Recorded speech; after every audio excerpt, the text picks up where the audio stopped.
System building blocks. আমরা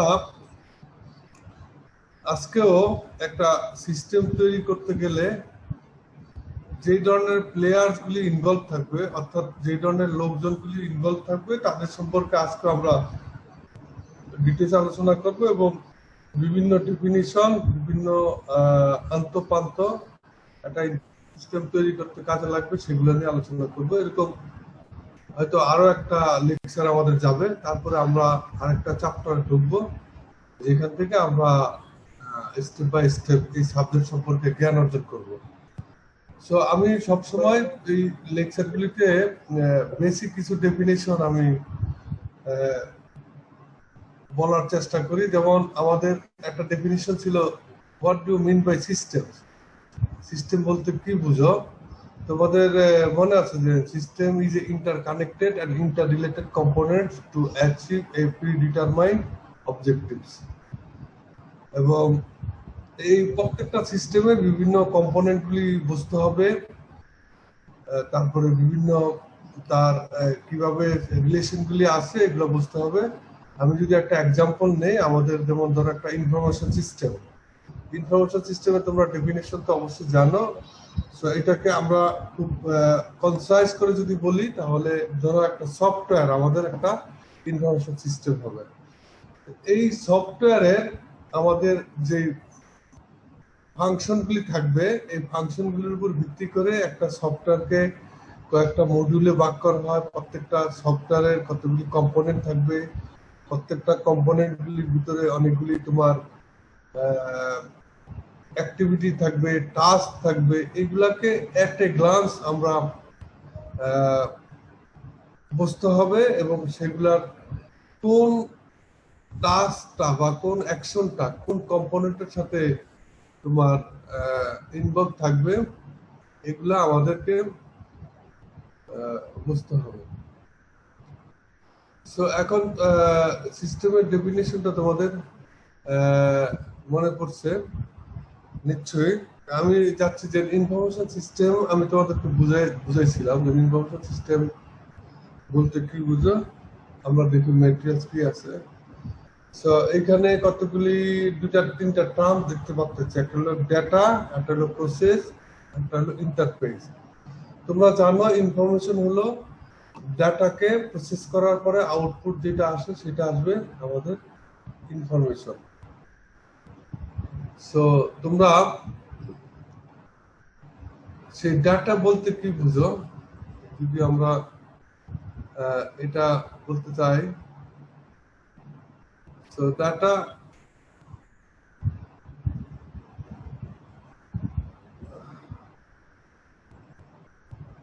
data data হলো তোমার র ম্যাটেরিয়ালস, মানে জারি পার্টিকুলার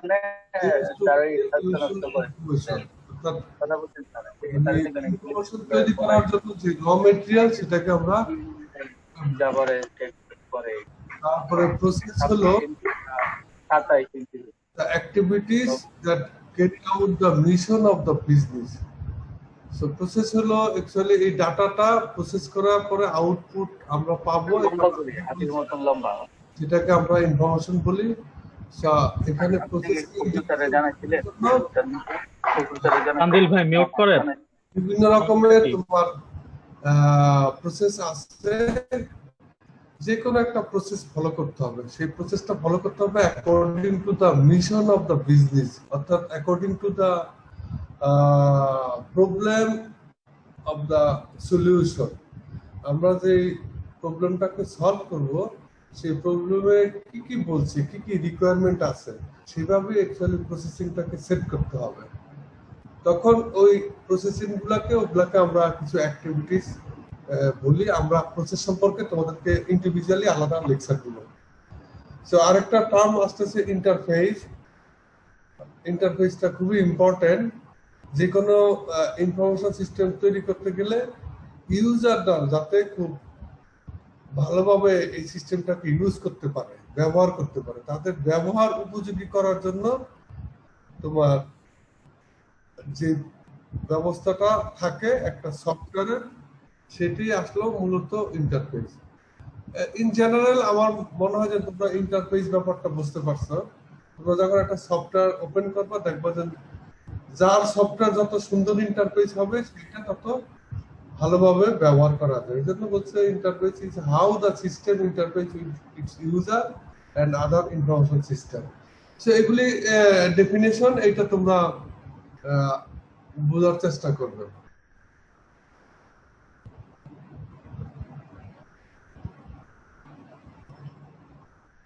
সো এখন আমরা যে প্লেয়ারদের কথা বললাম, প্রসপেক্টিভ আর স্টেক হোল্ডার্স, যারা কাজ করবে। তোমাদের মনে আছে গত ক্লাসে আমি একটা ইনফরমেশন সিস্টেম বিল্ডিং গ্রুপ দেখিয়েছিলাম, সেখানে বলেছিলাম যে কিছু লোকজন আছে যারা আমাদের সিস্টেমটা তৈরি করবে, যেমন সিস্টেম ওনার,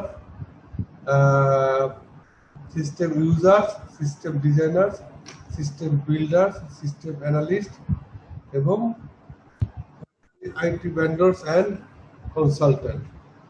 তো সিস্টেম ওনার্স যে অ্যাকচুয়ালি এই সিস্টেমটাকে তৈরি করার জন্য পে করবে, টাকা দিবে, তাকে আমরা সিস্টেম ওনার বলবো।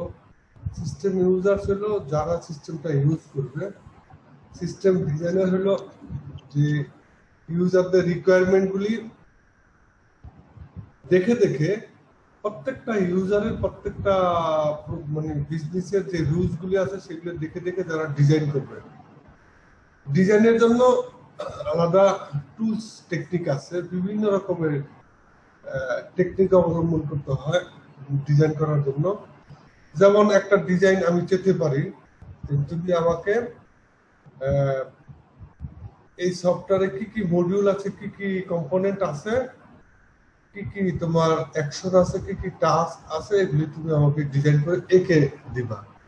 তারপরে তোমার এটার জন্য একটা টুলস ইউজ করা যায়। তারপরে সফটওয়্যারের টাইম শিডিউল, সফটওয়্যারের কমপ্লিট শিডিউল, সফটওয়্যারের তোমার ডাটা কিভাবে ফ্লো হবে, সফটওয়্যারে কোথায় কোথায় প্রসেস হবে, এই সফটওয়্যারটা কিভাবে কানেক্টিভিটি থাকবে, এরকম নানান ধরনের কাজ থাকে। প্রত্যেকটা কাজগুলি যারা ডিজাইনার তারা এই কাজগুলি করবে এবং এটা যথেষ্ট জ্ঞানের ব্যাপার।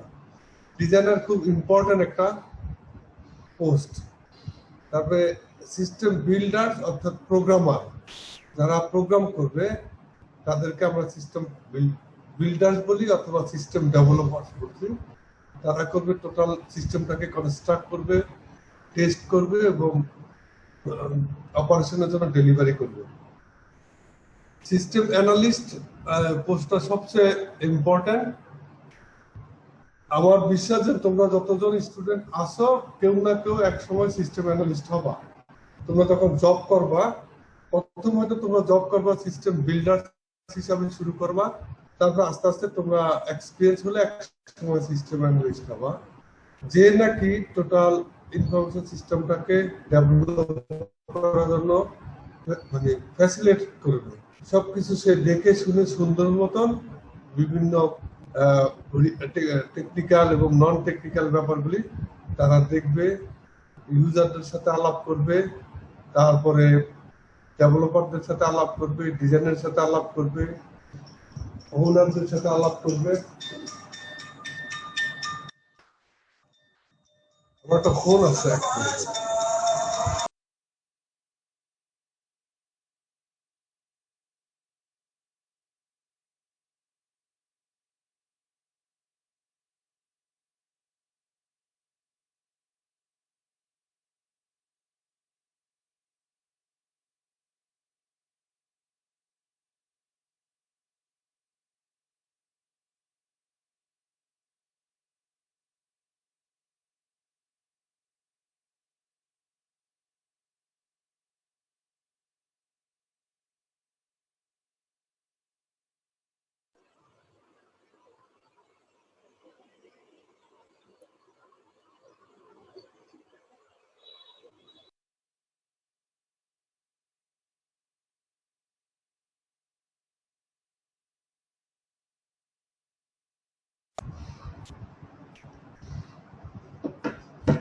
তো আমাদের সিস্টেম অ্যানালিস্টের এই অ্যাক্টিভিটিস গুলো আছে, তার জন্য কিছু গুণ থাকতে হবে। কি কি গুণ থাকতে হবে, কি কি রেসপন্সিবিলিটি থাকতে হবে, সেটা আমরা একটু পরে জানবো আর কি।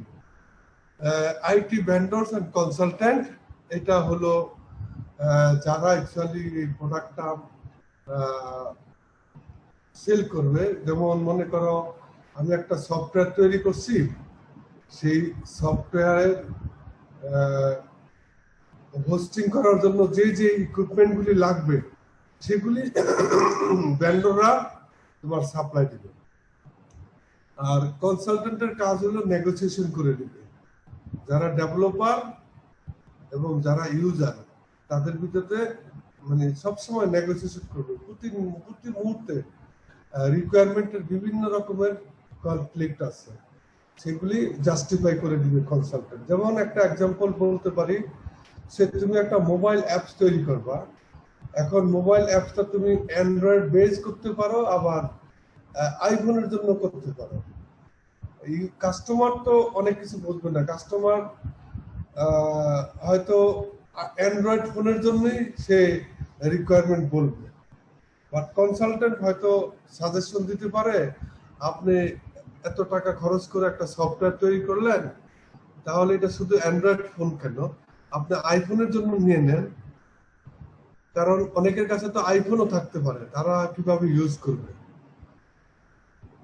আর যে ডেভেলপার সে চিন্তা করব আইফোনের যখন কোড করব তখন আলাদা স্ট্যান্ডার্ড ফলো করতে হয়, আলাদা লাইসেন্স নিতে হয়, পেমেন্ট করতে হয়। ও চেষ্টা করবে আইফোনেরটা বাদ দিয়ে নর্মাল অ্যান্ড্রয়েডের জন্য কাজ করতে। আর কনসালটেন্ট চিন্তা করবে যে আইফোনও থাকা ভালো। আর মালিক চিন্তা করবে যত কম খরচে কাজটা হয়ে যায়, তখন কনসালটেন্ট করবে কি এগুলো নেগোসিয়েশন করে দিবে। এরকম বিভিন্ন হাজার হাজার তোমার প্রবলেম আছে একটা সফটওয়্যার তৈরি করতে গেলে, তখন এগুলো কনসালটেন্ট করে দেয়। সো এগুলি হইলো তোমরা যারা ক্লাসে আসো, ধরো 22 জন আসো, 22 জনের ভিতরে এই পদে সবাই আসো, ভেবে থাকো। মনে করো কেউ সফটওয়্যারের মালিক হবা, কেউ সফটওয়্যার ইউজ করবা, কেউ সফটওয়্যার ডিজাইন করবে, সো কেউ তোমার ডেভেলপ করবে, কেউ সিস্টেম অ্যানালিস্ট হবে, কেউ কনসালটেন্ট হবে। তো এই জিনিসগুলি তোমরা তখন কাজ করবে। সো এটা গেল মানে পার্সপেক্টিভ অর স্টেক হোল্ডার কারা কাজ করবে। সো এগুলা নিয়ে আমরা গত ক্লাসেও আলাপ করেছিলাম, আজকেও আবার আলাপ করতেছি, যাতে তোমাদের মাইন্ডে সেট আপ থাকে। তাহলে তোমরা, আমার বিশ্বাস যে তোমরা এগ্রি আমার সাথে, তোমাদের যখন ওপেন ইউনিভার্সিটিতে তোমরা এই সাবজেক্টটা, এই ডিগ্রিটা তোমরা পেয়ে যাবা, সবাই তোমরা কোথাও না কোথাও জবে ঢুকবা। এবং যেহেতু computer science and engineering background থেকে পাশ করবে, তোমরা সবাই কোনো না কোনো পোস্টে চাকরি করবে একসময় না একসময়। সো এগুলি সম্পর্কে তোমাদের আস্তে আস্তে ডিটেইলস অনেক জ্ঞান হবে। একজন ইউজার হওয়া এত সহজ না।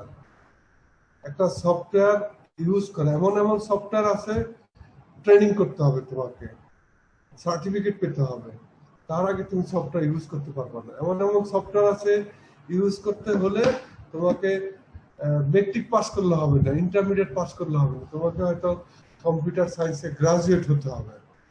সো এগুলো হলো আমাদের এই জগৎ সম্পর্কে, স্টেক হোল্ডার জগৎ সম্পর্কে তোমার কথাবার্তা। যারা ভবিষ্যতে একটা সিস্টেম এবং সিস্টেম তৈরির সাথে জড়িত থাকবে, তাদেরকে সবাইকে এরকম বিভিন্ন রোল ফলো করতে হবে। এখন আমাদের সিস্টেম অ্যানালিস্ট সম্পর্কে আমরা একটু ডিটেলসে যাব। সিস্টেম অ্যানালিস্ট কোথায় কোথায় কাজ করবে?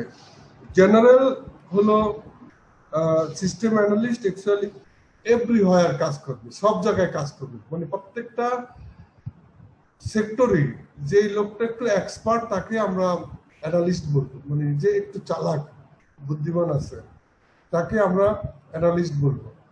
সো আমাদের মনে করো মানে সব জায়গায় সব সেক্টরে শুধু কম্পিউটার সেক্টরে সিস্টেম অ্যানালিস্ট থাকবে তা না।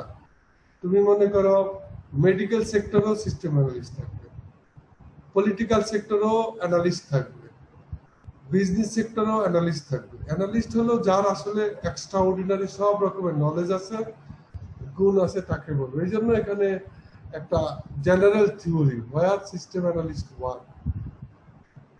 তো সিস্টেম অ্যানালিস্ট পজিশনটা যদি তোমরা বুঝতে পারো, তাহলে দুনিয়ার সবকিছু যদি তোমরা সিস্টেম হিসাবে কল্পনা করো, তাহলে প্রত্যেকটা জায়গায় আমাদের অ্যানালিস্ট থাকবে।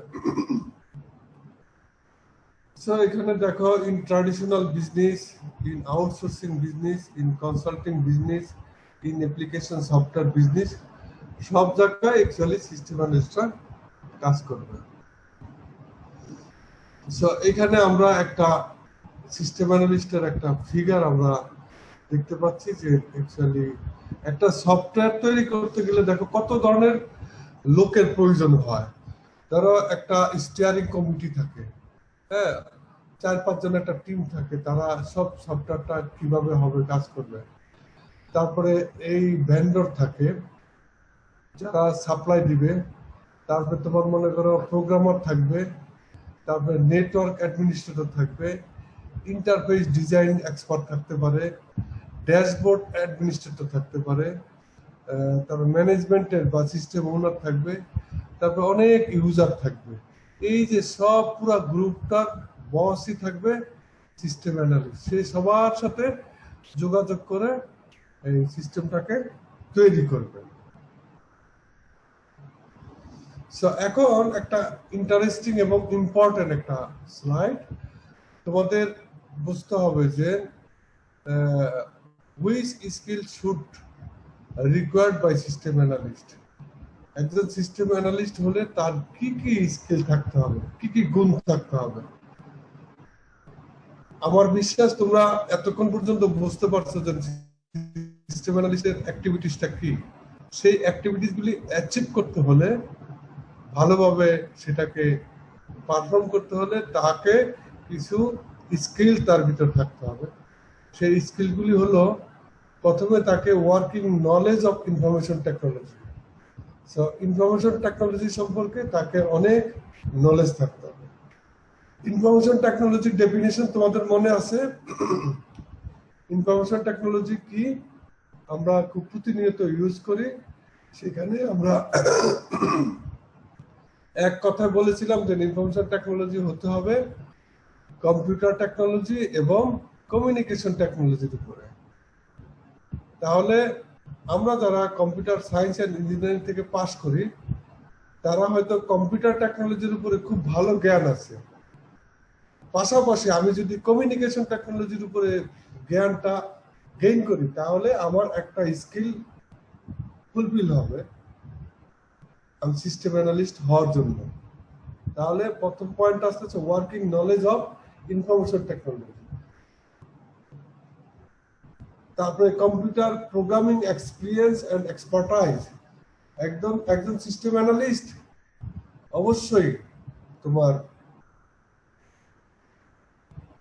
কম্পিউটার প্রোগ্রামিং এর উপর তার যথেষ্ট এক্সপার্ট থাকতে হবে এবং সব ধরনের প্রোগ্রামিং ল্যাঙ্গুয়েজে তাকে কাজ করতে হবে। জেনারেল বিজনেস নলেজ থাকতে হবে। একটা বিজনেসের অ্যাকচুয়ালি কি কি ফাংশন আছে, কিভাবে তোমার ইনভেস্ট করতে হয়, কি কি সুযোগ সুবিধা আছে, এগুলি তোমার থাকতে হবে। প্রবলেম সলভিং স্কিল থাকতে হবে। ইন্টারপার্সোনাল কমিউনিকেশন স্কিল থাকতে হবে। অর্থাৎ তুমি একজন আরেকজনের সাথে কথাবার্তা বলা, ভদ্রভাবে কথাবার্তা বলা, ধমক না দিয়া কথাবার্তা বলা, সব ল্যাঙ্গুয়েজে কথা বোঝা, এগুলো থাকতে হবে। ইন্টারপার্সোনাল রিলেশনস স্কিল, বন্ধুত্ব করার জ্ঞান থাকতে হবে। একজন দেখতেছো তোমার সাথে একটু মুডে আছে, তুমি তার সাথে একটু রিলেশন তৈরি করলা, তাহলে তুমি তাকে দিয়ে কাজ করাতে পারবা। তারপরে ফ্লেক্সিবিলিটি এন্ড অ্যাডাপ্টেবিলিটি তোমার জ্ঞান থাকতে হবে। ক্যারেক্টার এন্ড এথিক্স থাকতে হবে। তারপরে system analysis and design skill থাকতে হবে। তার মানে কি, তোমরা দেখতেছো যে একজন সিস্টেম অ্যানালিস্টের অনেকগুলি তোমার জ্ঞান থাকতে হয়। আমরা ফেস টু ফেস ডিসকাশন করলে আমি হয়তো এতক্ষণে ক্লাসের ভিতরে 4-5 জন সিস্টেম অ্যানালিস্ট বানিয়ে ফেলতাম, বুঝছো। এখন আমরা যখন ফেস টু ফেস ক্লাস করবো, আমি তোমাদেরকে জিজ্ঞাসা করবো তোমরা কে কে সিস্টেম অ্যানালিস্ট হতে চাও। উত্তরটা দেওয়ার আগে নিশ্চয়ই তোমাদের এই স্কিলগুলি মাথা থাকতে হবে। যাদের এই স্কিলগুলি থাকবে তারাই অ্যাকচুয়ালি সিস্টেম অ্যানালিস্ট হতে পারবে। স্যার স্যার আগের স্লাইডে এই ফ্লেক্সিবিলিটি আর অ্যাডাপ্টিবিলিটি এটা স্যার বুঝলাম না, এটা একটু। আচ্ছা, আমি তোমাদের ইন্ডিভিজুয়ালি লাস্টের দিকে আমরা আবার ওপেন করে দিব, তোমরা একটু লিখে রাখো কি কি তোমাদের কোশ্চেন থাকবে। তারপর আমি বলে ফেলি flexibility and ability, adaptability. Flexibility হলো তোমাকে একটু নমনীয় থাকতে হবে, অ্যাডাপ্টিভলি হলো তোমাকে একটু সহনীয় থাকতে হবে। তুমি মনে করো রিজিড থাকতে পারবা না। সে তুমি 5 জন প্রোগ্রামার নিয়ে কাজ করতেছো, বা হঠাৎ করে দেখা গেল যে একটা রিকোয়ারমেন্ট এসে গেল, তখন তুমি যদি বলো যে না আমি এটা করব না, আমি এটা পারবো না, আপনি যা বলছেন তাই, তাহলে তো একটু ফ্লেক্সিবল হলে না, তুমি একটু টাইট হয়ে গেলে না, তোমাকে একটু মানে নমনীয় থাকতো, আচ্ছা চেষ্টা করি দেখি কাজটা করা যায় কিনা। আর অ্যাডাপ্টিবিলিটি হলো মনে করো আমরা একটা জায়গায় কাজ করতেছি, তখন নতুন একটা টুলস আসলো, নতুন একটা টেকনিক আসলো, যেটার মাধ্যমে আমরা এই সিস্টেমটাকে ভালোভাবে ডেভেলপ করতে মানে সুযোগ পাবো। তখন আমি যদি বলি যে না এটা দরকার নাই, এটার ভিতরে আমরা যাব না, তাহলে তো এই সিস্টেমটা অ্যাডাপ্ট করা হলো না। অ্যাডাপ্টিবিলিটি হলো এর সাথে অ্যাকচুয়ালি তুমি গা মিলিয়ে দিবে, অ্যাডাপ্ট করে ফেলবে, তাকে গ্রহণ করে ফেলবে। এটা হলো অ্যাডাপ্টিবিলিটি। এগুলা খুবই ইম্পর্টেন্ট তোমার সাইকোলজি থাকতেই হবে। কারণ অনেক সময় দেখা গেল যে আমাকে ইউজার বলবে বা সফটওয়্যার রিকোয়ারমেন্ট আছে, যে এই যে তোমাদেরকে একটু আগে একটা এক্সাম্পল বললাম যে অ্যান্ড্রয়েড অ্যাপ্লিকেশন তৈরি, মোবাইল অ্যাপ্লিকেশন তৈরি করলাম, সেখানে আমি আইফোনের জন্য কোনো টেকনিক আমি জানি না, তা আমি আইফোনের টেকনিকটা জেনে নিলাম, তার সাথে অ্যাডাপ্ট করে নিলাম, তাহলে আমি তার সাথে কাজ করলাম বা আইফোনের জন্য সিস্টেমটাকে অ্যাডাপ্ট করাই দিলাম। এগুলো হলো তোমার ফ্লেক্সিবিলিটি এবং অ্যাডাপ্টেবিলিটি। এগুলা খুবই তোমার গুড তোমার ক্যারেক্টার স্কিল। সবাই কিন্তু পারে না অ্যাডাপ্ট করতে, ঠিক না? দেখবা তোমার সমাজে তুমি একটা নতুন জায়গায় গেলাম, সেই জায়গার মানুষ একভাবে চলতেছে, বাট তুমি তোমার এলাকায় অন্যভাবে চলতা, তখন তুমি তাদের সাথে মিলেমিশে চললা, এটাকে বলা হয় অ্যাডাপ্টেবিলিটি। এগুলা আস্তে আস্তে আরো তোমরা বুঝতে পারবা। সো এখানে কতগুলি তোমার ডেজিগনেশন দেওয়া আছে। তোমরা কম্পিউটার সায়েন্স এন্ড ইঞ্জিনিয়ারিং থেকে পাস করে তোমরা সাধারণত সবাই ভাবো যে তোমরা প্রোগ্রামার হবা, ঠিক না? এই যে সিস্টেম প্রোগ্রামার হবা, বাট এর বাইরে অনেকগুলি পোস্ট আছে। সবচেয়ে বড় পোস্ট হলো chief executive, chief information officer, chief technology officer. So এরকম তোমার যদি জব সেক্টরে যাও, তোমাদের জবের কোনো অভাব নাই। যে যেই লাইনে এক্সপার্ট হবা সেই লাইনে তুমি জব করতে পারবা। অনেক রকমের তোমার অর্গানোগ্রাম আছে কম্পিউটার সেক্টরে জব করা। সত্যি কথা তোমরা জানো না যে তোমরা পাস করে যাওয়ার পরে কে কোথায় চাকরি করবা। তোমাদের এখন থেকে চিন্তা করতে হবে যে কোন ডাইরেকশনে তুমি এক্সপার্ট হবা। ঠিক ওই ডাইরেকশনে তুমি যদি পড়াশোনা করো তাহলে তুমি কাজ করতে পারবে। তুমি ইচ্ছা করলে ট্রেনার হতে পারো, ইচ্ছা করলে কনসালটেন্ট হতে পারো, ইচ্ছা করলে অ্যানালিস্ট হতে পারো, ইচ্ছা করলে নেটওয়ার্ক ইঞ্জিনিয়ার হতে পারো, নেটওয়ার্ক অ্যাডমিনিস্ট্রেটর হতে পারো। নেটওয়ার্ক টেকনিশিয়ান হও এটা আমি চাই না, এটা বেশি জ্ঞানের প্রয়োজন হয়, দরকার নেই। কম্পিউটার অপারেটরও বেশি জ্ঞানের, এটা তোমরা অলরেডি যে কোনো সময় করতে পারবা, এইসব ছোটখাটো জব, ঠিক না? পারবা। সো এরকম বিভিন্ন পোস্ট আছে, তোমরা এগুলি দিতে পারো। সো আরেকটা ফিগার এখানে আমরা সেম বিভিন্ন সার্ভিসের জন্য আমরা দেখাইলাম। সো এখানে আমাদের হচ্ছে একটা ইনফরমেশন সিস্টেম অ্যাকচুয়ালি ওভারঅল কি কি বড় বড় কম্পোনেন্ট থাকে সেই জিনিসগুলি আমার দেখানো হলো। সো টোটাল একটা ইনফরমেশন সিস্টেমকে দুইটা পার্টে ভাগ করা হয়, যেটা ফ্রন্ট অফিস সিস্টেম আর একটা আছে ব্যাক অফিস সিস্টেম। সো এই সিস্টেমগুলো আবার তোমার ইন্ট্রানেট এবং ইন্টারনেটের মাধ্যমে কানেকশন থাকে। কি কি কম্পোনেন্ট দেখো, কাস্টমার আছে, তারপরে ই কমার্স আছে, তারপরে ইআরপি আছে যেগুলো আমরা সরাসরি ডেভেলপ করব, তারপরে management information system and decision support system আছে, তারপরে এই যে এগুলি মিলে আমাদের একটা ইনফরমেশন সিস্টেম তৈরি করা হয়। তাহলে জিস্ট যেটা হলো কি, একটা ইনফরমেশন সিস্টেমের ভিতরে একটা এমআইএস থাকবে এবং সেগুলো ই কমার্স এবং মাধ্যমে আমরা ইন্টারনেট এবং ইন্টারনেটের মাধ্যমে কানেক্টেড হয়ে অ্যাকচুয়ালি আমরা এই ধরনের একটা ইনফরমেশন সিস্টেম তৈরি করতে পারি। তোমাদের খুবই সাবধানে দুইটা টার্ম ভালোভাবে বুঝতে হবে।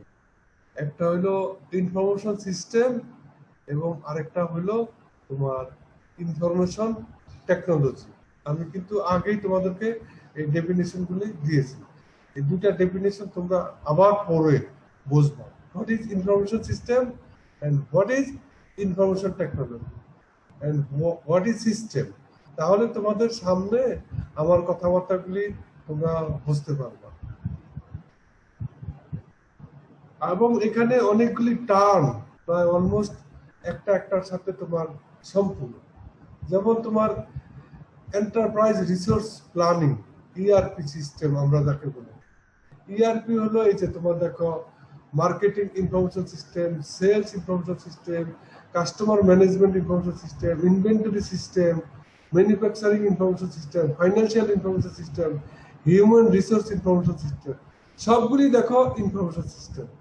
তাহলে এরকম তোমরা হাজার হাজার ইআরপি সিস্টেম পাবা। বিজনেস দুনিয়াতে যত বিজনেস আছে প্রত্যেকটা বিজনেসকে যখন কম্পিউটারে তুমি কনভার্ট করতে যাবা সেগুলো হয়ে যাবে একটা ইনফরমেশন সিস্টেম। সো এই ইনফরমেশন সিস্টেমের মেইন কি কি কম্পোনেন্ট আছে এটা তোমাদের জানতে হবে। সো এটা হলো একটা ওভারঅল একটা ইনফরমেশন সিস্টেমের আর্কিটেকচার কিভাবে থাকে। সো এই অ্যাপ্লিকেশনটা আমরা এখানে দেখলাম, যেমন আমাদের কিভাবে অ্যাপ্লিকেশনটা থাকে। সো আমাদের ধরো ইআরপি সিস্টেম থাকবে, ইনফরমেশন সিস্টেম থাকবে, এক পাশে ইউজার থাকবে। এর জন্য আমাদের ডাটাবেস থাকে, ফ্রন্ট এন্ড থাকবে, ব্যাক এন্ড থাকবে। ব্যাক এন্ড হলো ডাটাবেস। সো ডাটাবেসের বিভিন্ন রকমের তোমার অ্যাক্টিভিটিস আছে।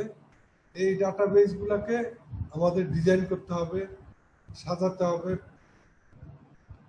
তারপরে দেখো এক পর্যায়ে আমাদের নলেজ বেজ একটা টার্ম আছে। যখন আমরা কোনো এক্সপার্ট সিস্টেম তৈরি করব, এক্সিকিউটিভ ইনফরমেশন সিস্টেম তৈরি করব, ডিসিশন সাপোর্ট সিস্টেম তৈরি করব, তখন আমাদেরকে এই নলেজ বেজের মাধ্যমে আসতে হবে।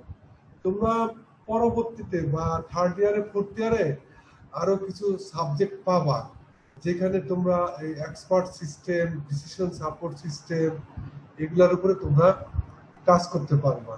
নর্মাল ইনফরমেশন সিস্টেম ডাটাবেস তোমাকে ডিজাইন করতে হবে একভাবে। সেই ইনফরমেশন সিস্টেম থেকে যদি তুমি কোনো ডিসিশন নিতে চাও, কোনো প্রেডিকশন করতে চাও, তখন ডাটাবেসটাকে কনভার্ট করে নলেজ বেজে তৈরি করতে হবে। এগুলোর জন্য অন্যান্য অনেক রকমের থিওরি আছে যেগুলো আমাদের জানতে হবে। সো এইটা হলো অ্যাকচুয়ালি একটা ইনফরমেশন সিস্টেমের অ্যাপ্লিকেশন তৈরি করতে গেলে কি কি ধরনের তোমার ইন্টারাকশন, কি কি ধরনের অ্যাক্টিভিটিস কাজ করতে হয়। এটা একটা কনটেক্সট ডায়াগ্রাম। এটা না বুঝলে ভয়ের কিছু নাই, এরকম অনেক রকমের ফিগার আমরা ভবিষ্যতে বুঝবো। তোমরা নিজেরাই নিজে কল্পনা করতে পারবা যে একটা ইনফরমেশন সিস্টেমের আর্কিটেকচার কি হতে পারে। অ্যাটলিস্ট এটুক বুঝো যে তোমার কিছু ইউজার থাকবে, কিছু মিডল ওয়্যার থাকবে, অর্থাৎ কিছু টেকনোলজি থাকবে, কম্পিউটার থাকবে, এবং তার ভিতরে ফ্রন্ট এন্ড আছে এবং ব্যাক এন্ড আছে। সো এই জিনিসগুলি তোমরা একটু আপাতত বুঝে রাখো। এবার আসতেছে আমাদের সেই ঐতিহাসিক ইনফরমেশন সিস্টেম বিল্ডিং ব্লক। আমি সবসময় এই ফিগারটাই খুব লাইক করি ছাত্রদেরকে বোঝার জন্য, বলার জন্য। সো এই ফিগারে আমরা দেখো আজকে ডিসকাস করছিলাম। স্যার একটু কথা বলতাম। বলো স্যার, এর আগে যে ফিগারটা দেখাইলেন ওই ধরনের ফিগার কি স্যার আমাদের কি করতে হবে, মানে পরীক্ষায় আসতে পারে, বা ওই ধরনের ফিগার কি আমাদের আঁকাইতে হবে পরীক্ষার হলে? এটা তোমরা একটা ধারণা। পরে সবার শেষে তোমরা বুঝতে পারবো, এখন আমি বলতে পারবো না। এখন যদি বলি আসবে না, তো ওই ফিগারের দিকে জীবনে তাকাইবো না। এখন যদি বলি আসবে, তাহলে এই ফিগার দেখতে দেখতে তোমার জীবন শেষ হয়ে যাবে। তাহলে এটা সময়ের সাথে সাথে তোমরা বুঝতে পারবা, বুঝছো? ভয় পেও না, সময়ের সাথে তোমরা আমার সাথে যে টাইমটা পাস করবা, চেষ্টা করবা না যে পরীক্ষার কথা চিন্তা করো না। পরীক্ষার ব্যাপারে আমি তোমাদেরকে লাস্টে গাইডলাইন দেবো, ঠিক আছে? তোমরা এখন চেষ্টা করো আমার সাথে শেয়ার করতে, আমার সাথে কথা বলতে, এবং মনে করো বিভিন্ন টার্মগুলি আলাপ করতে চেষ্টা করো, বুঝছো? এগুলা ইম্পর্টেন্ট। পরীক্ষা নিয়ে আমি চিন্তাই ডিফিকাল্ট ফিগার, তো এই জন্য মাথায়। আর ডিফিকাল্ট ফিগার তাহলে তুমি মনে করো কিছুই শিখতে পারবে। এগুলো কোনো ফিগারই না, এর থেকে বহুত ডিফিকাল্ট। ইনফরমেশন সিস্টেম তৈরি করা এত সহজ না, বুঝতে পারছো? সস্তা না, অনেক টাফ। পৃথিবীর সবচেয়ে কঠিন সিস্টেম হলো ইনফরমেশন সিস্টেম। তুমি তো প্লেয়ার, তুমি কি হতে চাও ভবিষ্যতে বলো? কম্পিউটার সায়েন্স এন্ড ইঞ্জিনিয়ারিং থেকে পাস করে তুমি ভবিষ্যতে কি করবা? স্যার অবশ্যই সিস্টেম অ্যানালাইসিস হইতে চাই। সিস্টেম অ্যানালিস্ট হলে তোমাকে 20 বছর আগে কাজ করতে হবে বিভিন্ন সেক্টরে। তোমার টার্গেট থাকবে সিস্টেম অ্যানালিস্ট, কিন্তু তোমাকে স্টার্ট করতে হবে সিস্টেম ইউজার থেকে। জি স্যার, ইনশাআল্লাহ দোয়া করেন স্যার। অনেক কাজ আছে। তাহলে তোমরা দেখো এখানে আমরা এই পুরো পুরো বডিটা ছিল ইনফরমেশন সিস্টেম, না? মনে আছে একটা ফিগার? সেই ইনফরমেশন সিস্টেমের তৈরি করতে হলে আমরা ডাটা, এটা হলো focus on data, focus on process, focus on interface. তাহলে তোমরা দেখো ডাটা প্রসেস হওয়ার পরে আউটপুট যা আসবে, ইন্টারফেসের মাধ্যমে যা আসবে, সেগুলাই হলো আমাদের ওভারঅল মেকানিজম। প্রতিনিয়ত প্রত্যেকটা লোক, প্রত্যেকটা স্টেক হোল্ডার তার করসপন্ডিং ডাটা চিন্তা করতে হবে, তার করসপন্ডিং প্রসেস কি হতে হবে সেটা চিন্তা করতে হবে, তার করসপন্ডিং আউটপুট সে কি চায় সেটা চিন্তা করতে হবে। দেখছো কথাবার্তার গুলি কিছু মিল আছে? তোমরা হয়তো এগুলা কয়েকবার দেখবা, তখন এই জিনিসটা যাই কিছু করো সবাই কিন্তু এই জিনিসগুলি চিন্তা করো। Focus on data, focus on process, focus on interface, এগুলো চিন্তা করতে হবে। তখনই একটা ভালো ইনফরমেশন সিস্টেম তৈরি করা যাবে। এই কাজগুলি করব আমরা এখানে যে মেথড দিয়ে, যেটাকে বলছি প্রসেসটা আমরা পরে আমরা আস্তে আস্তে এটা দেখব। সো এটা হলো আমার একটা ইনফরমেশন সিস্টেমের বিল্ডিং ব্লক। সো প্রথম আমরা ফোকাস অন ডাটাতে যাই, তাহলে দেখবা একজন সিস্টেম ওনার তার in the focus of data কি কি তার চিন্তা করতে হবে। তখন তার চিন্তা করতে হবে বিজনেস নলেজ, অর্থাৎ একটা সে প্রবলেম নিয়ে থাকবে, সেটার কি কি এন্টিটি আছে, বিজনেস এন্টিটি, এবং কি কি সে রুলস সে এখানে দিতে পারে। এখন এন্টিটি বলতে কি বুঝো? এন্টিটি হলো একটা সিস্টেমে যতগুলি কম্পোনেন্ট আছে সেগুলাকে এন্টিটি বলে। সো আমি একটা বিশ্ববিদ্যালয়ের ধরো ভাইস চ্যান্সেলর, সো আমি চাচ্ছি যে এই বিশ্ববিদ্যালয়ে সব কিছু কম্পিউটারাইজড হোক। তাহলে আমাকে অ্যাটলিস্ট এই বিশ্ববিদ্যালয়ে কয়টা ডিপার্টমেন্ট আছে, কয়টা ফ্যাকাল্টি আছে, কয়জন শিক্ষক আছে, কয়জন স্টুডেন্ট আছে, এই বিভিন্ন ব্যাপারগুলি আমাকে জানতে হবে। বিশ্ববিদ্যালয়ে কখন এডমিশন হয়, কিভাবে পাস হয়, কিভাবে ফেল হয়, আমাদের কিন্তু অর্ডিন্যান্স আছে, সব রুলস গুলি আমাকে জানতে হবে। আমি যদি না জানি তাহলে আমি বাকিদেরকে আমি বলতে পারবো না যে আমার এই সিস্টেমটাকে এইভাবে তৈরি করে দাও। ঠিক একজন সিস্টেম ইউজার যে থাকবে, সেও তোমার রিকোয়ারমেন্ট জানতে হবে, কি কি ডাটা সে চাচ্ছে, কিভাবে ফর্ম চাচ্ছে, কি কি আউটপুট চাচ্ছে, সেগুলা সিস্টেম ইউজার বুঝতে হবে। এখন আমি কম্পিউটারের একটা সফটওয়্যার চাচ্ছি, দেখো সফটওয়্যারটা কি কি চাচ্ছি, যে আমি বলতে চাচ্ছি যে আমি আমার নাম টাইপ করার সাথে সাথেই যাতে একটা উইন্ডোতে দেখায় যে আমি কোন ইয়ারের ছাত্র এবং আমি এই পর্যন্ত কয়টা সাবজেক্ট নিছি এবং প্রত্যেকটা সাবজেক্টে কি রেজাল্ট করছি, এটা দেখতে চাই। অ্যাজ এ ইউজার হিসাবে আমি এটা ডিমান্ড করতে পারি না? অবশ্যই করতে পারি। তখন আমার এই ডিমান্ডগুলি, হ্যাঁ, স্পেশাল কিছু টুলস আছে, সেগুলির মাধ্যমে আমাকে শো করতে হবে, রেডি করতে হবে। ঠিক একজন সিস্টেম ডিজাইনার যে, সে তখন চিন্তা করবে যে এই যে ডাটা রিকোয়ারমেন্ট চাইলো, সেটাকে কিভাবে সাজানো যায়, টেবিলটা কিভাবে সাজানো যায়, কয়টা কলাম হবে, কয়টা অ্যাট্রিবিউট হবে, এবং এগুলা করার জন্য আলাদা তোমার আবার টুলস আছে, টেকনিক আছে, এগুলো জানতে হবে। যে সিস্টেম বিল্ডার, সে তখন in the focus of data related programming ল্যাঙ্গুয়েজটা সে জানতে হবে। যেমন মনে করো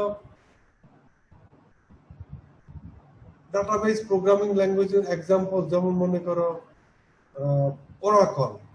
ওরাকল দিয়ে আমরা ডাটাবেস তৈরি করলাম, অর্থাৎ ডাটা ক্রিয়েট করলাম একটা টেবিল, তারপরে সেখানে ডাটা ইনসার্ট করা, তারপরে সেই ডাটাগুলি দেখা, ডাটাগুলিকে কপি করা, এরকম বিভিন্ন রকমের তোমার প্রোগ্রামিং আছে ডাটাবেজের, সেগুলি তোমাদের জানতে হবে। তাহলে একজন প্রোগ্রামার যদি ডাটাবেস প্রোগ্রাম সম্পর্কে ভালো জ্ঞান থাকে এবং 5 থেকে 7টা ডাটাবেস প্রোগ্রাম তার জানা থাকে, তাহলে পৃথিবীর যে কোনো ইনফরমেশন সিস্টেমের ডেটা রিলেটেড প্রবলেমগুলি সে সলভ করে দিতে পারবে।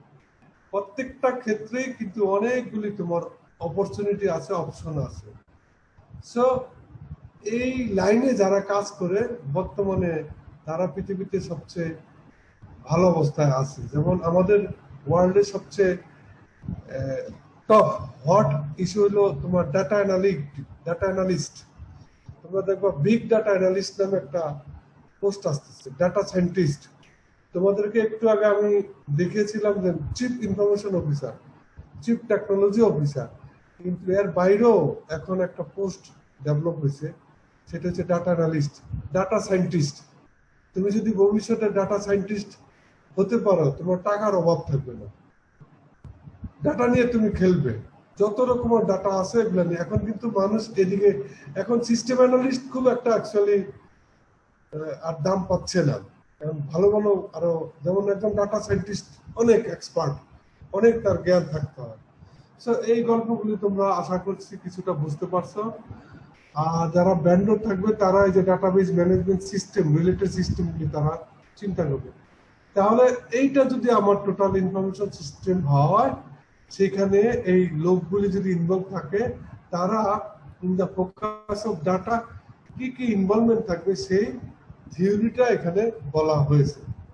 তারপরে আমরা দেখব যে প্রসেস সম্পর্কে অ্যাকচুয়ালি আমাদের কি ধরনের আরো কথাবার্তা আছে। সো আমি তোমাদেরকে এই জিনিসটা, এই যে in the focus of data, system owner পার্সপেক্টিভসে তার বিজনেস নলেজ কি থাকতে হবে, এটা তোমরা সেলফ স্টাডি করো। ডাটা রিকোয়ারমেন্টের জন্য কি কি থাকবে, এটা সেলফ স্টাডি করো। ড্যাশবোর্ড, ডাটা, এগুলো তোমরা একটু স্টাডি করো নিজেরা, একবার ভাষা পড়লে তোমরা এই থিওরিটা পড়বা, এই থিওরিটা এগুলো পড়লে তোমরা এই ফিগারটা বুঝতে পারবে। আর আস্তে আস্তে তোমরা প্রতিদিনই পড়ো, এক সময় তোমাদের সাথে আমি ডিটেলস আলোচনা করব, মানে 1-to-1 আলোচনা করব। যখন আমরা ফেস টু ফেস করবো, তখন তোমাদের এগুলো আরো ক্লিয়ার হবে। সো এখন দেখো আরেকটা ফিগার আসছে, যে in the focus of process. So তাহলে কি হলো, যে সিস্টেম ওনার সে এই ফাংশনগুলি দেখবে, একটা বিজনেসের ভিতরে কি কি ফাংশন থাকবে, list of business events and responsible. একটা বিজনেসে আমার অনেক রকমের ফাংশন থাকবে। মনে করো সে আমি উপকূলীয় অঞ্চলে ডিজিটাইজ করার জন্য একটা সফটওয়্যার তৈরি করব। সো সেইখানে আমাকে একটা ফাংশন তোমার আসছে, সেখানে আমার ইলেকট্রিসিটি প্রয়োজন আছে। তো এই ইলেকট্রিসিটি যদি প্রয়োজন হয়, তাহলে আমি দেখলাম যে আমার পুরা ইলেকট্রিসিটি জেনারেটর দিয়ে ইলেকট্রিসিটি যদি দেই তাহলে একরকম এক্সপেন্স হবে, যদি সোলার প্যানেল দিয়ে ইলেকট্রিসিটি দিয়ে একরকম এক্সপেন্ডিচার আসবে, আর আমি যদি মানে ইউপিএস ব্যবহার করি একরকম এক্সপেন্ডিচার আছে। তো এই যে ফাংশনগুলির সাথে রিকোয়ারমেন্ট কি চেঞ্জ হয়, বুঝতে পারছো আশা করছি। তো সেই জায়গায় তোমরা বুঝতে হবে যে প্রসেসটা হলো অ্যাকচুয়ালি প্রত্যেকটা সেক্টরে যে ফাংশনগুলো আছে সেগুলো আছে, তারই করসপন্ডিং বিভিন্ন তোমার প্রসেস রিকোয়ারমেন্ট আছে। সো প্রসেস রিকোয়ারমেন্ট হলো আমরা যেমন বুঝতে হবে যে আমার কোথায় ডাটা স্টোর হবে, কোথায় ডাটা তোমার প্রসেস হবে, কোথায় ডাটা এন্ট্রি হবে। সো এই জিনিসগুলি আমাদেরকে তখন ফিগার আকারে সাজায় দিতে হবে। যেমন আমরা পারবো এক সময় পাবো, তোমরা ডাটা ফ্লো ডায়াগ্রাম তোমরা পাবো, তাহলে এই ডাটা ফ্লো ডায়াগ্রামটা তোমাদেরকে আঁকতে হবে, যে ইউজার সেই জিনিসটা বুঝতে হবে। তারপরে যে সিস্টেম ডিজাইনার, তাকে যেমন ডাটাবেজের জন্য সে একটা ডিজাইন করবে, ঠিক সেই রকম অ্যাপ্লিকেশনটার জন্য সে ডিজাইন করবে। সেখানে ডাটাবেজে হয়তো ডাটাবেজ স্কিমাটা দিল, আর অ্যাপ্লিকেশনে হয়তো যতগুলি এন্টিটি আছে প্রত্যেকটা এন্টিটি আরেকটা এন্টিটির সাথে কিভাবে কানেকশন, এখানে অনেকগুলি থিওরি আছে। আমরা যেমন সিস্টেমের ডেফিনেশনে বলেছিলাম, system is a interconnected and interrelated components.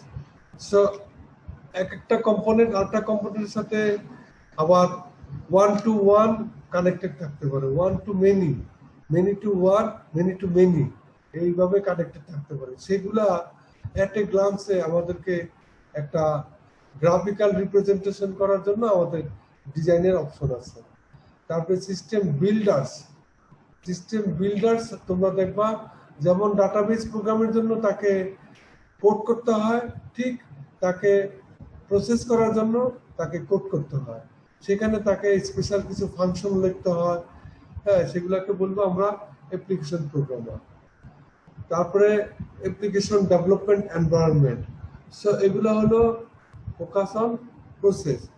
So আমি যে কথাগুলি বলেছিলাম সেগুলি এখানে প্রসেস ফোকাসে তোমার business focus, cross functional information, কি কি সাপোর্ট দিতে হয়, কি কি কাজ করতে হয়, আমি যেটা তোমাদেরকে বুঝালাম সেটার সাথে এখানে ল্যাঙ্গুয়েজের কিছু মিল আছে অথবা নাও থাকতে পারে। তোমরা একটা পর্বে পরে তোমরা বোঝার চেষ্টা করবে, এগুলো সেলফ স্টাডি করবে।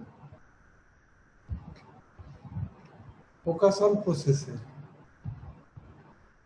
প্রসেস ফোকাসে প্রত্যেকটা তোমরা এই জিনিসগুলি পড়বা। এখানে সিস্টেম বিল্ডার্স পার্সপেক্টিভসে দেখো, ওই যে আমি তোমাদেরকে বললাম যে তারা অ্যাপ্লিকেশন প্রোগ্রাম তৈরি করতে হবে। So what is application programs? কি অ্যাপ্লিকেশন প্রোগ্রামস আর language based machine readable representation of what a software process is supposed to do or how a software process is supposed to accomplish task. So এখানে exactly আমার কিছু function আছে যেগুলি আমার এই প্রসেসের ভিতরে থাকতে হবে। এক্স্যাক্টলি কি করতে চাচ্ছি, সে মনে করো আমি চাচ্ছি যে আমার একটা সফটওয়্যার থাকবো, সেই সফটওয়্যারের মাধ্যমে আমি ওয়েট ক্যালকুলেশন করব।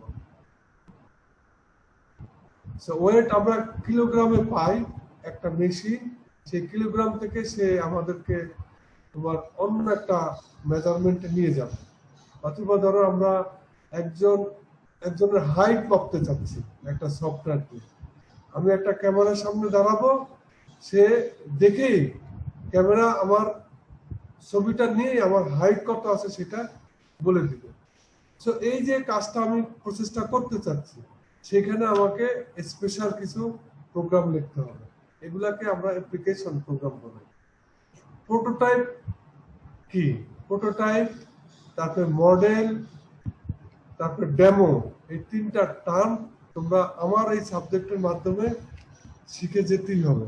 তোমাদেরকে যদি ফেস টু ফেস থাকতে কোশ্চেন করতাম হয়তো আমি, প্রোটোটাইপ কি। দেখো, প্রোটোটাইপ, মডেল এবং ডেমো এগুলা মোটামুটি কাছাকাছি, তো এখানে আমরা যেহেতু প্রোটোটাইপ ব্যাপারটা আসছে সেটা আমরা একবার আলোচনা করি।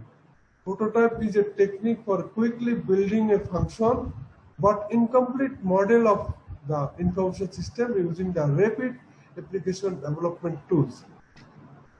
কোনো অ্যাপ্লিকেশন যদি তোমাদেরকে র্যাপিড ডেভেলপ করতে হয় তখন অবশ্যই তোমাকে প্রোটোটাইপ তৈরি করতে হবে, যেটা কিছুটা আউটপুট আসবে বাট ফুল হয় না, এটাকে আমরা বলি প্রোটোটাইপ। যে কোনো সিস্টেমেরই যদি প্রোটোটাইপ তৈরি করো, অনেকে কিন্তু প্রোটোটাইপ বিক্রি করে দেয়, যারা না বুঝে প্রোটোটাইপ বিক্রি করে দেয়, পুরো টাকাটা নিয়ে যায়, ফুল কমপ্লিট না করে। প্রোটোটাইপ হলো ওইখানে কিছু ইনপুট দিবে, কিছু প্রসেস হবে, কিছু আউটপুট হবে, পুরো রেজাল্টটা আসবে না। তো যারা না বুঝে তারা প্রোটোটাইপ দেখি খুব খুশি, বাজারে প্রোটোটাইপ বিক্রিও করে অনেক সময়। তো সেই ক্ষেত্রে তোমরা এই জিনিসগুলি জানতে হবে। সব প্রসেস সম্পর্কে অ্যাকচুয়ালি আরো সেলফ স্টাডি করতে হবে তোমাদের। তারপরে ইন্টারফেস সম্পর্কে আমরা এভাবে আবার চিন্তা ভাবনা করতে হবে। তাহলে ইনফরমেশন সিস্টেম বিল্ডিং মূলকে তার প্রোটোটাইপটা যদি আরেকবার বলতেন।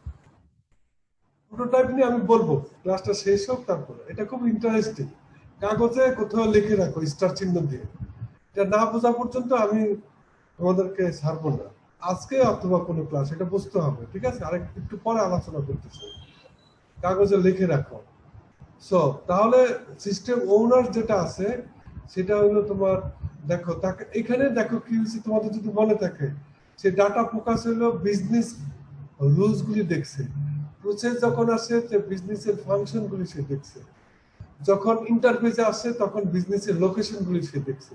তাহলে একটা সিস্টেম ওনারদের এই জ্ঞান, তারপর এই জ্ঞান যদি না থাকে তাহলে কি সিস্টেম ওনার হতে পারবে?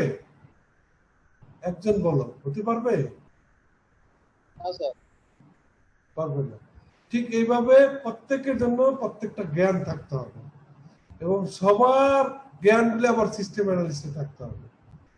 বুঝতে পারছো? এইগুলি হলো তোমার অ্যাকচুয়ালি এই জগৎটা। সো এইভাবে দেখো, প্রত্যেকটার জন্য আলাদা আলাদা ডায়াগ্রাম আছে, প্রত্যেকটার জন্য আলাদা আলাদা তোমার ডিজাইনের জন্য আলাদা আলাদা তোমার ইন্টারফেস আছে, এবং প্রোগ্রামিং ল্যাঙ্গুয়েজও। সবাই সব প্রোগ্রামিং ল্যাঙ্গুয়েজে এক্সপার্ট হতে পারবে না। যখন সবগুলিতে এক্সপার্ট হয়ে যাবে তখন তুমি চলে যাবে সিস্টেম অ্যানালিস্ট পদে। সো এইভাবে হলো এটা অ্যাকচুয়ালি জগৎ।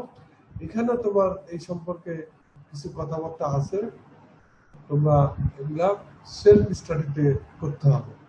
এটা আমার মানে লাইন বাই লাইন বলার কিছু নেই, তোমরা এই ফিগার থেকে মেইন মিনিংসটা যদি বুঝতে পারো যে অ্যাকচুয়ালি কি কি ধরনের জ্ঞান লাগবে, তাহলে তোমাদের আর সমস্যা হবে না।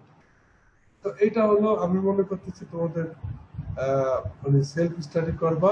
সো এখানে তোমরা একটা গ্লাস ফিগারটা দেখতে পাচ্ছ, সব কিছু এসে পড়ছে। একটা সিস্টেম ইউজারের তার ডাটা রিকোয়ারমেন্টের ব্যাপারগুলি জানতে হবে, এবং সে এই টুলস টেকনিকের মাধ্যমে এগুলি ড্র করতে হবে। যে সিস্টেম ডিজাইনার স্কেমা ডায়াগ্রাম আঁকতে হবে, ইআরডি ডায়াগ্রাম আঁকতে হবে, তারপরে বিভিন্ন রকমের ফন্ট এন্ড সে ডিজাইন করা শিখতে হবে। তখন যে সে ভালো একজন সিস্টেম ডিজাইনার হবে। যে সিস্টেম বিল্ডার তাকে ডাটাবেস প্রোগ্রাম জানতে হবে। ডাটাবেস প্রোগ্রাম কয়টা? অনেকগুলি ডাটাবেস প্রোগ্রামিং ল্যাঙ্গুয়েজ আছে। অ্যাপ্লিকেশন প্রোগ্রামিং ল্যাঙ্গুয়েজ জানতে হবে কতগুলি, অনেকগুলি অ্যাপ্লিকেশন প্রোগ্রামিং, এবং এখানে অনেক রকমের তোমার জ্ঞানের প্রয়োজন আছে। এখানে তো মেইন প্রসেসটা হয়, এক এক রকমের রিকোয়ারমেন্ট আসবে, এক এক রকমের এত সূক্ষ্ম কিছু রিকোয়ারমেন্ট আসবে যেটা একজন প্রোগ্রামার ঘাম বের হয়ে যায় কেন এটাকে কারেক্ট করতে, সেট করতে, ঠিক ইন্টারফেস প্রোগ্রামার থাকবে, প্রোগ্রামিং থাকবে। তো সব কিছু মিলে আমরা দেখতেছি বিশাল বড় ইনভলভমেন্ট। তো এই ইনভলভমেন্ট গুলি যখন কোন একটা লোক কম বেশি জানবে, মোটামুটি জানবে, তখনই সে প্রমোশন পাবে এবং শিক্ষানবিশ হতে পারবে। সো এইভাবে তোমরা মনে করো এই ইনফরমেশন সিস্টেম বিল্ডিং ব্লকের সাথে পরিচয় হলো আজকে। আমরা ভবিষ্যতে তৈরি করব ইনফরমেশন সিস্টেম। সেই সিস্টেমটা তৈরি করতে হলে অ্যাকচুয়ালি অনেক রকমের নলেজ আমাদের জানতে হবে। এটুকু অ্যাকচুয়ালি মেইন মেসেজটা। আর আজকে মূলত আবারও তোমার সিস্টেমের ডেফিনিশন এবং এই ব্যাপারগুলি আমাদেরকে বোঝানোর জন্য। এটা দেখা গেল নেটওয়ার্কের জন্য। নেটওয়ার্ক যে কমিউনিকেশন থাকে আমাদের, সেখানে ডাটা ফোকাস, প্রসেস ফোকাস এবং ইন্টারফেস, এই তিনটাই নেটওয়ার্কের সাথে কানেক্টেড থাকবে। যেমন মনে করো কমিউনিকেশনটা, তুমি চিন্তা করো তুমি সিস্টেম ওনার বিজনেস লোকেশন সে কোথায় কোথায় কমিউনিকেশন করবে, তাহলে এই সফটওয়্যারের ভিতরে বা ইনফরমেশন সিস্টেমের ভিতরে তোমাকে এই জিনিসটা রাখতে হবে, তা না হলে কি কমিউনিকেশন করতে পারবে? এখন তোমাদেরকে যদি এরকম সফটওয়্যার কথা বলি তৈরি করো, যে সফটওয়্যারের মাধ্যমে আমরা এই যে তোমাদের যে লেকচারটা নিচ্ছি, এটা কিন্তু একটা বিজনেসম্যান এটা চিন্তা করছে জুমের মাধ্যমে। সেই ভদ্রলোক কিন্তু এই কমিউনিকেশনটা চেষ্টা করছে। সে তো লোকেশন গুলি চিন্তা করছে যে গ্লোবাল ওয়াইজ, নাকি সে শুধু বাংলাদেশের জন্য এটা চিন্তা করছে, লোকাল করে দেয়, গ্লোবাল ওয়াইজ করে ওইভাবে সিস্টেমটাকে চিন্তা করছে। এবং এই ধরনের সিস্টেমের জন্য রিকোয়ারমেন্ট কি কি লাগে? একটা জুম সফটওয়্যার ইউজ করতে গেলে জুমটাকে তো আমরা নিশ্চয়ই একটা ইনফরমেশন সিস্টেম ভাবতে পারি। তাহলে এই জুমটার কমিউনিকেশন করার রিকোয়ারমেন্ট গুলোও কিন্তু চিন্তা করতে হয়েছে। এবং এইটার অ্যাকচুয়ালি নেটওয়ার্ক আর্কিটেকচার কিভাবে এটা ঢোকে, এবং তার জন্য প্রোগ্রামিং, এবং তার জন্য টেকনোলজি। তাহলে এই যে দেখো একসাথে তোমার অনেক রকম ভাস্টলি একটা ব্যাপার আছে, যেগুলোর মাধ্যমে আমরা ভবিষ্যতে কাজ করলে ভালো ইনফরমেশন সিস্টেম তৈরি করতে পারবো। মোটামুটি আমার এগুলা হলো শেষ। আমি এখন শেয়ার স্টপ করলাম। এবার তোমরা 8-10 মিনিট আমার সাথে